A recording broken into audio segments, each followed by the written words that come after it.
놀라지 마세요. 지금 보고 있는 게 진짜 한국의 모습입니다. 한국의 시위 현장이 전 세계 방송국으로 전파되자 오히려 기막힌 반응이 나오고 있습니다. 이게 말이 되냐며 오히려 한국에 가고 싶어 하는 외국인들이 늘어나고 있는데요. 어떤 일인지 바로 알아보겠습니다. 저는 ABC 방송국의 다큐멘터리 PD 에밀리 차오입니다. 사실 차오라는 말을 들으면 모두들 중국인이라는 선입견을 가지고 바라보는데 저야말로 중국을 정말 싫어하는 사람 중 한 명이거든요. 저는 방송국에 일하면서도 중국계라는 이유로 편견과 오해를 정말 많이 받는데요. 아무튼 이번 한국 취재를 갈 때만 해도 공정한 보도가 가능하겠냐는 의심의 눈초리를 받았습니다. 하지만 제 이야기를 듣고 나면 모두들 숙연해지곤 해요. 제 할아버지 장웨이밍은 1966년 문화대혁명이 시작되기 전까지 베이징 대학의 물리학과 교수였어요. 할아버지의 연구실에는 아인슈타인의 사진이 걸려 있었다고 해요. 그런데 그 사진 한 장이 할아버지의 운명을 바꿔놓았습니다. 홍위병들이 연구실을 급습한 날 그들은 서양 제국주의의 상징이라며 그 사진을 찢어버렸어요. 할아버지는 그날의 일을 자주 들려주셨습니다. 홍위병들이 연구실 문을 박차고 들어왔을 때 할아버지는 마침 학생 논문을 검토하고 계셨대요. 그들은 할아버지를 부르주아 지식인이라고 몰아세우며 책상 위의 모든 논문을 불태워버렸습니다. 그날 이후 할아버지는 매일 아침 대학 운동장에서 자아 비판을 해야 했어요. 붉은 완장을 찬 학생들 앞에서 무릎을 꿇고 자신의 죄를 고백해야 했죠. 서양 물리학을 가르친 것 자신의 잘못이라고 말해야 했고 마오쩌둥 사상만이 진리라고 외쳐야 했습니다. 어느 날은 할아버지의 동료 교수가 자아 비판 도중 쓰러져 돌아가셨어요. 심장마비였다고 합니다. 하지만 홍위병들은 그의 시신을 그대로 두고 나머지 교수들에게 계속 비판을 강요했죠. 할아버지가 탈출을 결심한 것은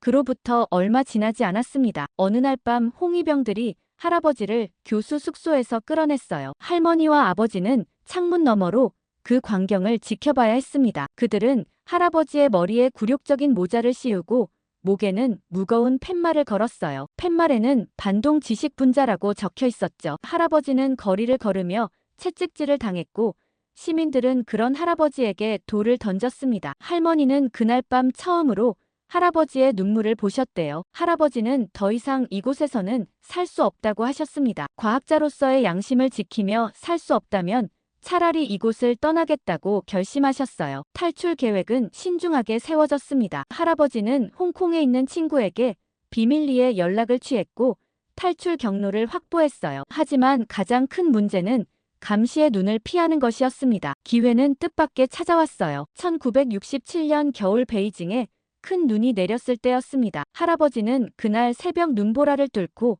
가족과 함께 도망쳤어요. 홍위병들의 감시가 느슨해진 틈을 타 기차에 몸을 실었고 광저우까지 달려갔습니다. 그렇게 시작된 탈출 여정은 한 달이나 걸렸어요. 마침내 홍콩에 도착했을 때 할아버지는 무릎을 꿇고 땅에 입을 맞추셨다고 합니다. 자유의 땅을 밟은 것에 대한 감사함이었죠. 이 이야기는 제가 기자가 되기로 결심한 계기가 되었습니다. 진실을 말할 수 없는 세상이 얼마나 무서운지 할아버지를 통해 배웠기 때문이에요. 그래서인지 시위 현장이 생기면 자원해서 취재를 나가곤 하는데 당시 홍콩 시위를 취재할 때였어요. 중국 공안들의 폭력적인 진압을 보며 할아버지의 기억이 떠올랐습니다. 40년이 지났지만 달라진 것은 없었어요. 오히려 더 교묘해지고 체계적으로 인권을 탄압하고 있었죠. 특히 중국 관광객들의 행태는 저를 부끄럽게 만들었습니다. 홍콩의 한 식당에서 목격한 장면은 지금도 잊을 수 없어요. 중국 본토에서 온 관광객들이 종업원을 마치 하인처럼 대하고 큰 소리로 떠들며 주변을 시끄럽게 했죠. 더 충격적인 것은 그들의 태도였습니다. 홍콩 시위대를 향해 배부른 돼지들이라고 비하하고 민주화를 요구하는 젊은이들을 서양 세력에 물든 배신자라고 손가락질했어요. 저는 취재 중에 많은 중국인 관광객들을 인터뷰했습니다. 하지만 그들 대부분은 자신들의 행동에 어떤 문제도 없다고 생각했어요. 오히려 홍콩이나 대만 같은 곳이 질서를 어지럽힌다며 비난했습니다. 한 번은 한 중국인 관광객이 제게 이렇게 말했어요. 너도 중국계니까 알잖아. 우리가 얼마나 대단한 민족인지. 저는 그 순간 참을 수 없는 분노가 치밀었습니다. 그들의 그런 우월의식이 다른 나라 사람들에게 얼마나 불편함을 주는지 전혀 인식하지 못하고 있었어요. 아무튼 그 이후로 꽤 오래 시위대 취재를 하지 않다가 얼마 전 믿기지 않는 소식에 한국으로 향했어요. 한국에 계엄령이 선포되었다는 소식을 듣고 즉시 특파원으로 자원했거든요. 제가 그토록 동경했던 나라가 위기에 처했다는 게 믿기지 않았어요. 공항에 도착하자마자 긴장감이 느껴졌습니다. TV 뉴스에는 군인들이 연일 나왔고 여기저기 계엄령 관련 뉴스밖에 없었어요. 하지만 제가 본 모습은 예상과 달랐습니다. 평소에 서울과 전혀 다를 바가 없었거든요. 특히 충격적이었던 건 이런 상황에서도 홍콩이나 중국에서 보던 강압적인 모습이 전혀 없었다는 거였죠. 공항 밖으로 나오자 택시 기사님이 친절하게 현재 상황을 설명해 주었어요. 시민들이 자발적으로 질서를 지키고 있으며 폭력 사태는 전혀 없다고 했습니다. 오히려 이 상황에서도 일상이 평화롭게 유지되고 있다고 했어요. 택시가 광화문에 도착했을 때 저는 깊은 감동을 받았습니다. 수많은 시민들이 질서정연하게 모여 있었고 군인들과 대화를 나누고 있었어요. 홍콩에서 본 폭력적인 진압은 찾아볼 수 없었습니다. 한국의 민주주의는 성숙했고 시민의식은 놀라웠어요. 이것이야말로 진정한 희망이라는 걸 직접 목격한 순간이었습니다. 광화문 취재 이틀째 되던 날 대기업 개발자 박민우 씨를 소개받게 되었어요. 계엄 상황이 발생한 직후 카카오톡 오픈 채팅방을 만들었던 사람이었죠. 위기의 시민들을 위한 IT 개발자 모임이라는 제목이었습니다. 처음에는 5명의 개발자로 시작했다고 해요. 민우 씨가 긴급 상황을 공유하자 동료 개발자들이 하나둘 모이기 시작했습니다. 2시간 만에 채팅방 인원이 100명을 넘었고 곧바로 화상회의가 시작되었다고 하더라고요. 민우 씨는 광화문 인근에서 노인이 쓰러지는 것을 목격했다고 합니다. 119 구급차가 바로 올 수 없는 상황이었고 주변에 의료진이 있는지 알 수 없었죠. 그때 실시간으로 도움을 요청할 수 있는 앱의 필요성을 느꼈다고 해요. 개발자들은 즉시 팀을 나눴습니다. 디자인팀과 서버 개발팀 그리고 앱 개발팀으로 나뉘어 동시에 작업을 시작했어요. 근처 사무실 15층의 회의실이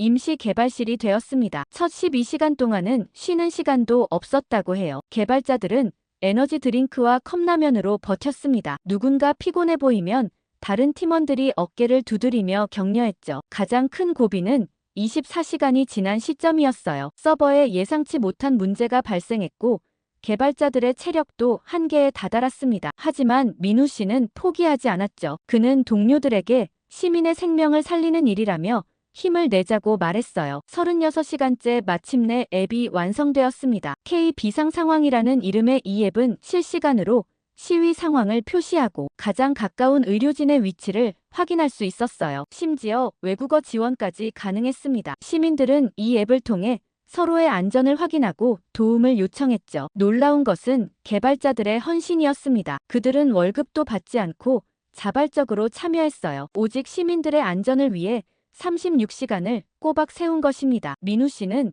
이것이야말로 진정한 시민의식이라고 말했죠. 이 이야기를 듣더니 실리콘밸리에서 일하는 마이크가 거짓말하지 말라고 하더라고요. 마이크는 구글 개발자로 일하고 있는데 아무런 보상 없이 그렇게 일할 수 있는 사람이 어디 있냐며 믿을 수 없다고 했죠. 심지어 앱을 실제로 살펴보더니 그 완성도에 더욱 놀란 것 같았습니다. 한참 민우 씨를 인터뷰하고 있는데 갑자기 누군가 찾아왔어요. 그분은 전직 응급구조사 이미경이라는 분이셨죠. 미경 씨는 15년간 119 구급대원으로 일했는데 앱에 꼭 필요한 기능이 있다며 민우 씨를 찾아왔다고 해요. 시위가 이어지면 인파가 많이 몰릴 텐데 이태원 참사 같은 일이 2번 다시는 발생하면 안 된다고 얘기했죠. 그러면서 미경 씨는 위험 지역 신고와 의료진 위치 확인만으로는 부족하다고 했습니다. 응급 상황에서는 환자의 상태를 정확히 파악하는 것이 가장 중요하다고 말했어요. 그녀는 자신의 현장 경험을 바탕으로 새로운 기능을 제안했습니다. 가장 먼저 제안한 것은 응급 상황 체크리스트였어요. 환자의 의식 상태, 호흡 맥박을 단계별로 확인할 수 있는 기능이었습니다. 시민들이 전문 의료진이 도착하기 전까지 기본적인 응급 처치를 할 수 있도록 돕는 시스템이었어요. 개발자들은 즉시 작업에 들어갔습니다. 미경 씨는 밤새 응급 상황별 매뉴얼을 작성했고 개발자들은 이를 앱에 구현했어요. 특히 인상적이었던 것은 실시간 위험 지역 알림 시스템이었어요. 미경 씨는 구급차가 출동했던 지역의 데이터를 분석해 위험 지도를 만들었습니다. 시위 현장에서 자주 발생하는 응급 상황의 패턴을 파악한 거죠. 이 시스템은 첫 적용 직후 큰 효과를 보였습니다. 광화문 인근에서 노인 탈진 사고가 발생했을 때 주변에 있던 간호사가 앱을 통해 상황을 접수했어요. 5분 만에 의료진이 도착할 수 있었고 신속한 처치로 위험한 상황을 막을 수 있었습니다. 가장 큰 성과는 응급 상황 예방이었습니다. 시스템이 위험 지역을 미리 알려주니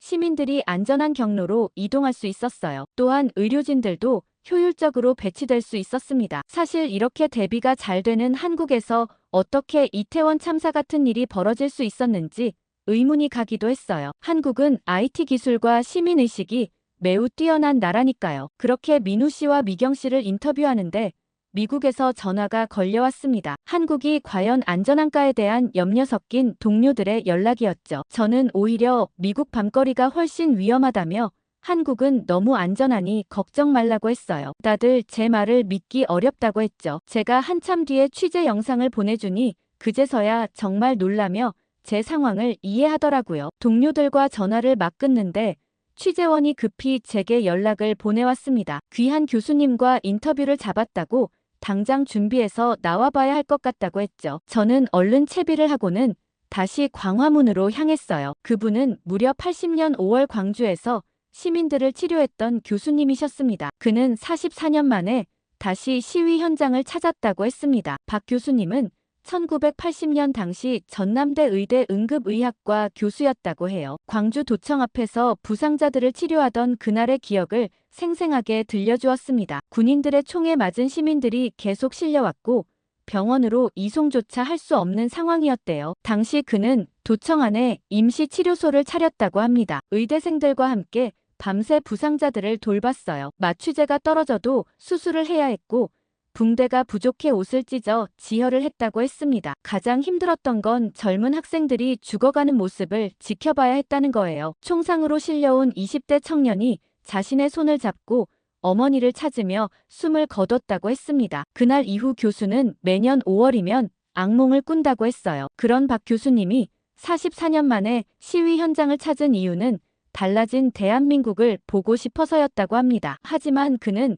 군인들이 있는 곳을 마주하는 것조차 두려웠대요. 44년의 세월이 지났지만 그날의 공포가 여전히 남아있었던 거죠. 하지만 이젠 달라진 대한민국에 희망이 있다며 박 교수님은 군의관들과 함께 현장 의료 지원팀을 꾸렸다고 했어요. 44년 전의 경험을 살려 효율적인 치료 시스템을 만들었습니다. 과거의 아픔을 극복하고 화해로 나아가는 대한민국의 모습이었죠. 박 교수님과 헤어지고 나서 저는 드론 전문가 정윤서를 만났습니다. 그녀는 유튜브를 통해 계엄 상황을 하늘에서 기록하고 있었어요. 특히 그날 밤 목격한 광경은 그 누구도 예상하지 못한 장관이었다고 합니다. 밤 11시가 되자 광화문 광장에 모인 시민들이 일제히 휴대폰을 꺼냈어요. SNS를 통해 약속된 퍼포먼스였다고 합니다. 윤서 씨는 드론을 띄워 그 순간을 기다렸죠. 처음에는 작은 별처럼 보이던 불빛들이 하나둘 모이기 시작했습니다. 시민들은 서로의 어깨에 손을 얹고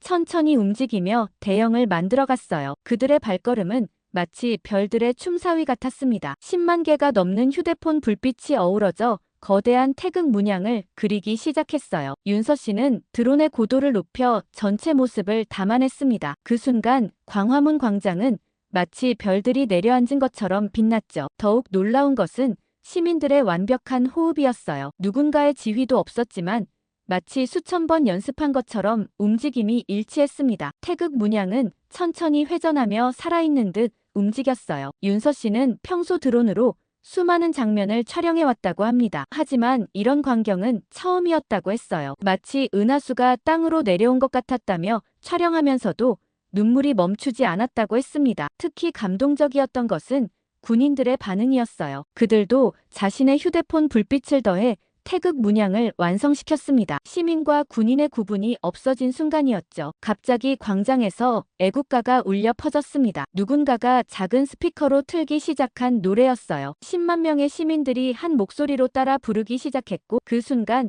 태극 문양이 물결치듯 움직였습니다. 윤서 씨의 드론 영상은 실시간으로 유튜브를 통해 전 세계에 중계되었어요. 각국의 네티즌들은 가장 아름다운 시위라며 댓글을 달기 바빴습니다. SNS에 인기 동영상으로 올라오기도 했죠. 이 장면이야말로 평화로운 저항의 새로운 상징이 되었고 한국의 시민의식을 보여주는 대표적인 장면이 되었습니다. 윤서 씨는 이 순간을 기록할 수 있어서 영광이었다고 말했어요. 함께 영상을 보고 있는데 프랑스의 르몽드의 특파원은 눈물을 참을 수 없다고 하더라고요. 프랑스의 시위와 비교하며 한국의 시민의식이 얼마나 성숙한지 알 수 있겠다며 부끄러울 지경이라고 했죠. 그러면서 시위가 예술이 될 수 있다는 것을 한국이 증명했다고 하더라고요. 한국의 놀라운 힘을 실감한 사연이었는데요. 이어지는 사연은 미국의 대형 유튜버가 보내온 사연입니다. 난 진짜 한국이라면 끔찍해. 2번 다신 가고 싶지 않아. 제발 엄마를 이해해주면 안 될까? 엄마, 그래도 날 낳아준 아빠의 나라잖아. 딱 한 번만 날 위해 가주면 안 돼? 여기 엄마와 딸이 한국행을 앞두고 격렬하게 다투고 있습니다. 두 모녀에게 어떤 사연이 있는지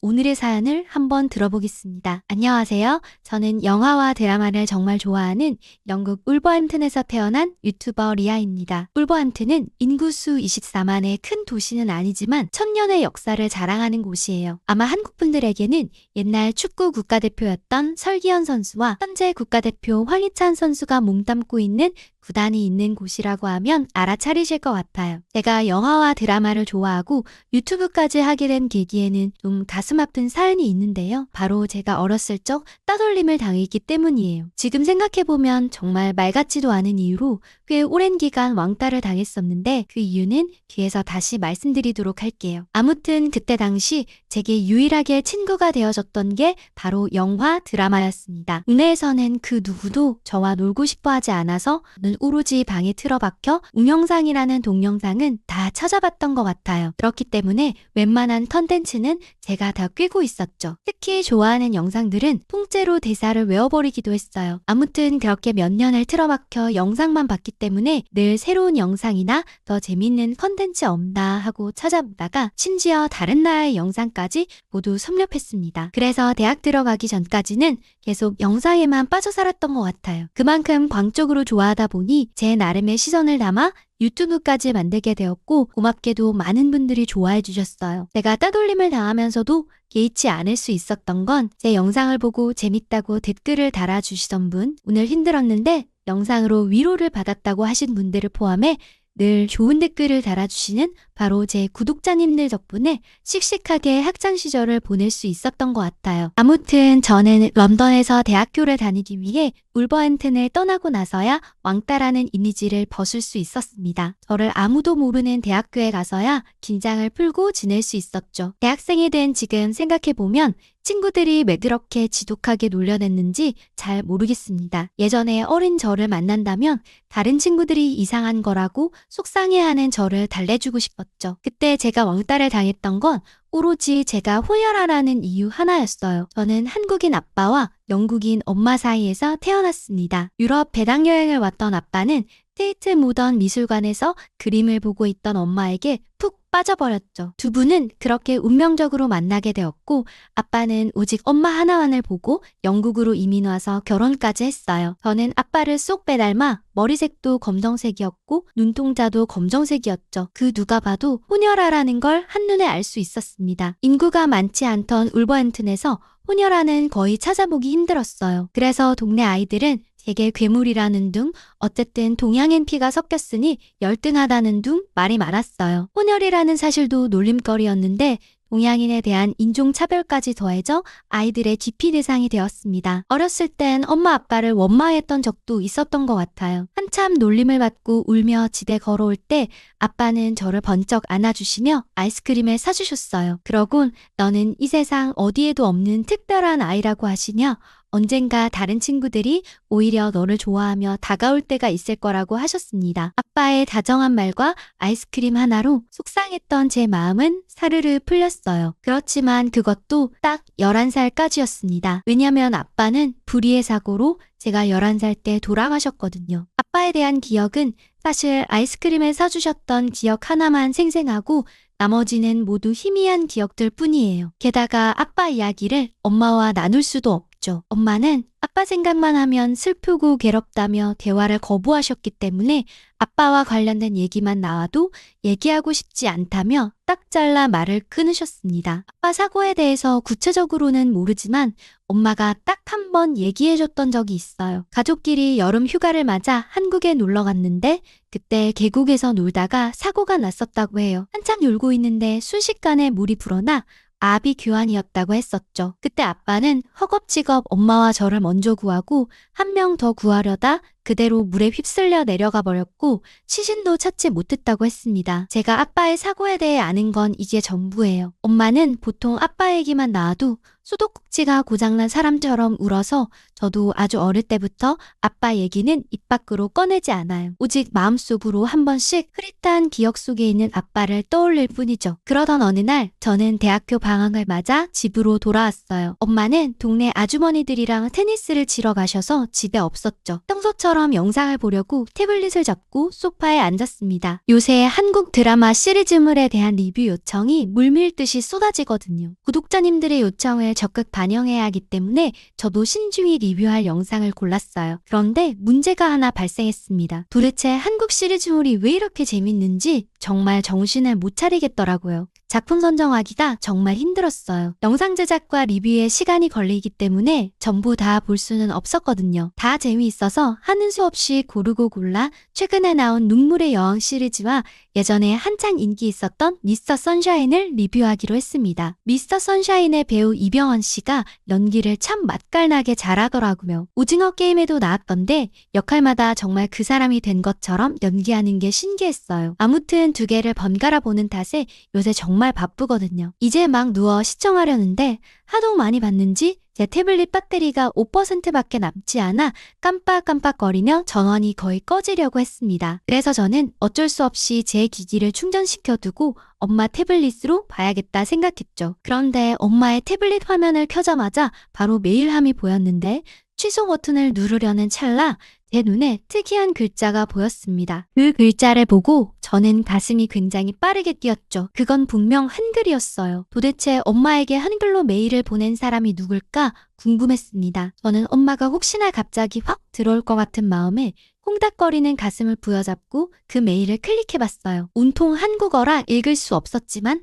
한 달에 한 번 정도 오래전부터 누군가 꾸준히 보낸 메일이었습니다. 그런데 이상한 점이 있었어요. 엄마는 한 번도 답장을 하지 않았더라고요. 도대체 무슨 내용일까 너무 궁금해서 번역기를 돌리려고 기다리는 찰나 현관에서 철컥하고 문 여는 소리가 들렸습니다. 저는 화들짝 놀라 도둑이 된 것 마냥 황급히 태블릿을 끄고 거실에서 빠져나와 부엌으로 달려갔어요. 그러곤 부엌에서 배고파서 먹을 걸 찾는 것처럼 두리번거렸죠. 엄마는 다행히 눈치채지 못했는지 배고프냐며 얼른 밥 해준다고 하시며 웃으셨어요. 아니 뭐 대단한 잘못한 것도 아닌데 왜 이렇게 심장이 떨렸나 모르겠어요. 이건 다 한국과 관련된 얘기만 나오면 치를 떨고 싫어하는 엄마 때문이었죠. 저는 그냥 모른 척 넘어갈까 했지만 도저히 그 메일의 내용이 궁금해 한시도 참을 수 없었습니다. 그리고 엄마가 부엌에서 요리하시는 틈을 타 다시 번역기를 돌렸어요. 그 메일을 읽어보고 저는 충격에 휩싸였습니다. 번역기라 좀 엉성한 문장이 많았지만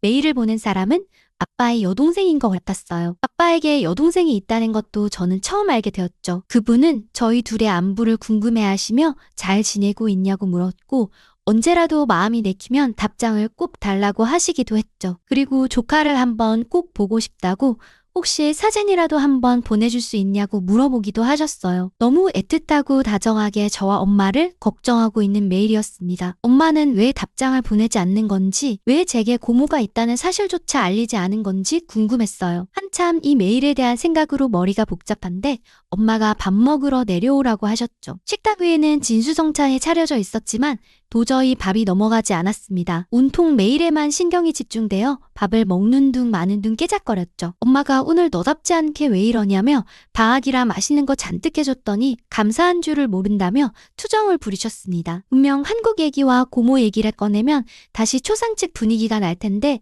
불편한 상황을 만들고 싶진 않았지만 어떻게든 이 얘기를 알고 싶었습니다. 밥을 먹고 난 후 과일을 먹으면서 저는 눈치를 보다 어렵게 얘기를 꺼냈습니다. 엄마에게 굉장히 고통스러운 일인 걸 알지만 제게도 중요한 일이고 우리 가족과 관련된 일이라고 얘기했죠. 사실 아까 영상을 보려다가 엄마 편지함에서 고모가 보낸 메일을 봤다고 했습니다. 왜 고모에게 답장을 하지 않는지, 고모의 존재를 왜 숨겼는지 물어봤죠. 엄마는 화가 난 듯한 표정을 지으시면서도 결국 어쩔 수 없었다는 듯 한숨을 쉬셨어요. 그리고는 담담하게 말을 이어나갔습니다. 사실 아빠가 사고 났던 계곡은 고모 가족들과 우리 가족이 한국에서 함께 놀러 갔던 곳이라고 했어요. 그땐 사이가 무척 좋아 영국에서 1년에 한 번씩은 꼭 한국에 놀러 가서 고모 집에서 방학을 보냈다고 했죠. 그런데 사고가 있던 그해 여름, 고모가 정말 좋은 계곡이라며 추천한 곳에서 아빠를 잃게 된 거였죠. 아빠는 위기 상황에 엄마와 저를 먼저 구했지만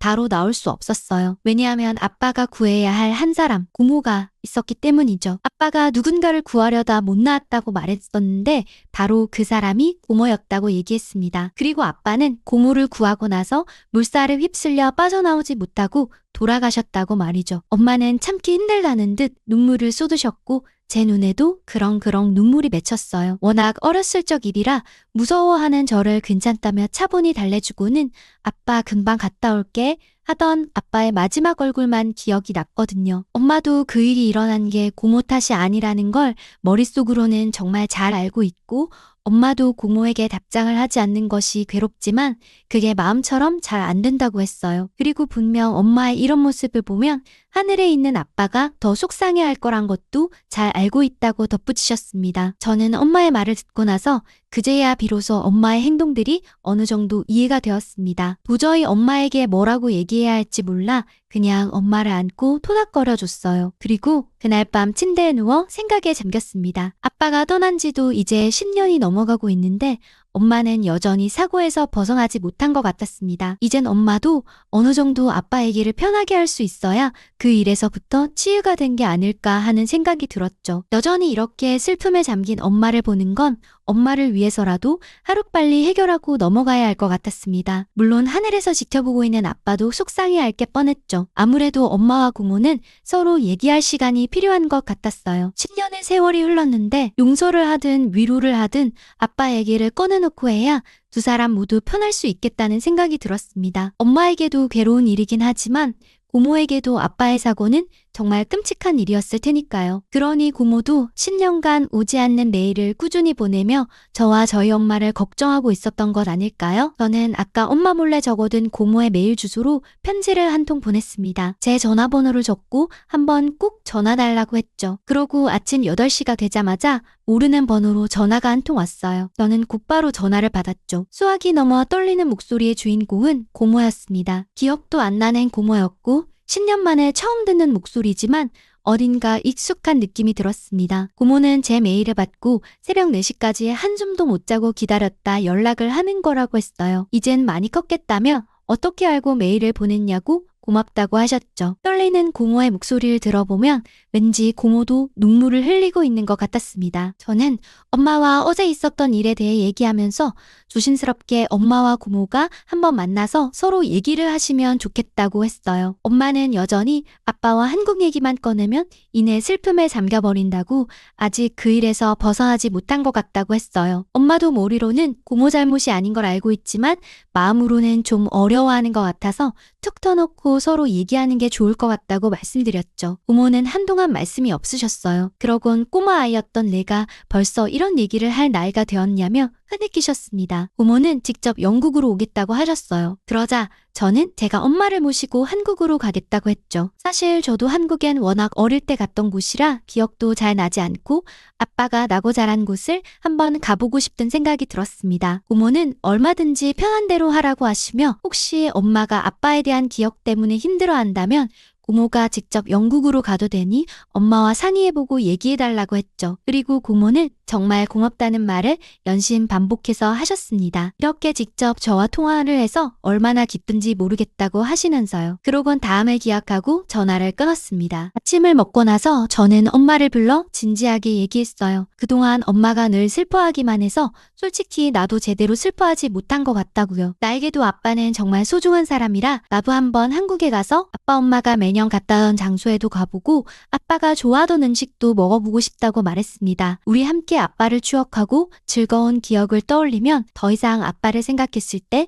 슬프지 않을 거라고 얘기했죠. 엄마는 그동안 엄마의 슬픔에 빠져 저를 제대로 잘 돌보지 못했던 것 같다고 미안하다고 하셨어요. 그리곤 알겠다고 한번 가보자고 하셨죠. 저는 한국 여행을 준비하면서 굉장히 들떴어요. 어떤 나라일까 정말 기대됐죠. 저희 집에서 버밍엄 공항까지 1시간, 공항에서 한국까지 14시간이 걸렸어요. 저는 미스터 선샤인을 잔뜩 다운받아 두고 기내에서 내내 드라마를 봤어요. 엄마도 심심했는지 같이 보자고 하시며 미스터 선샤인의 내용에 푹 빠졌죠. 한국에 이런 역사가 있냐고 하시면서 의병들이 정말 대단하다고 하셨습니다. 그렇게 긴 여행을 마치고 녹초가 되어 인천공항에 도착했어요. 공항에는 세계 각지에서 온 여행객들로 북적였습니다. 구 신사장은 그야말로 물밀듯이 많은 인원으로 들어차 있었습니다. 여기서 또 한참 기다려야겠다 생각하는데 금세 제 차례가 되더라고요. 공항 직원분들의 일 처리 속도가 어마어마하게 빨랐습니다. 다들 정말 성실하고 효율적으로 업무 처리를 하더라고요. 영국이었으면 상상도 못할 속도에 기함하며 정말 편하게 입국 심사를 마칠 수 있었습니다. 나중에 알고 봤더니 한국 사람들은 자동 출입국 심사대를 통해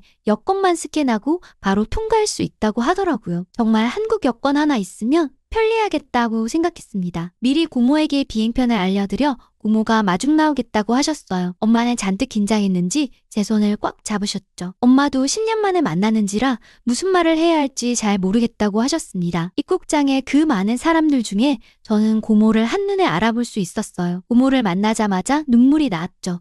아빠와 정말 많이 닮아 있었습니다. 고모는 저희 모녀를 찾고서는 눈물을 흘리며 달려오셨어요. 엄마와 고모는 두 분이서 꼭 그러하셨습니다. 엄마는 정작 10년간을 고모에게 연락 한번 하지 않을 정도로 냉랭하게 대하셨지만 막상 고모 얼굴을 보니 아빠 생각도 나고 뭐라 말할 수 없는 슬픔과 미안함이 몰려왔다고 했어요. 역시 한국에 오길 참 잘했다고 생각했습니다. 두 분은 한동안 서로 껴안고 눈물을 흘리셨죠. 엄마는 그동안 정말 많이 미워했다고 미안하다고 말했습니다. 지금 생각해보면 왜 그렇게 바보같이 굴었나 모르겠다며 오히려 고모가 더 속상했을 텐데 고모도 마음고생 많았다고 얘기했어요. 그러자 고모도 북받치는 감정에 눈물을 뚝뚝 흘리며 고개를 마구 저었어요. 새언니 마음이 어디 온전했겠냐며 다 자기 탓이라고 하면서 홀로 이렇게 예쁜 조카를 키우느라 정말 애썼다고 얘기했습니다. 저도 고모를 끌어안고 눈물을 흘릴 수밖에 없었죠. 10년을 모르고 살았지만 피를 나는 가족이라는 건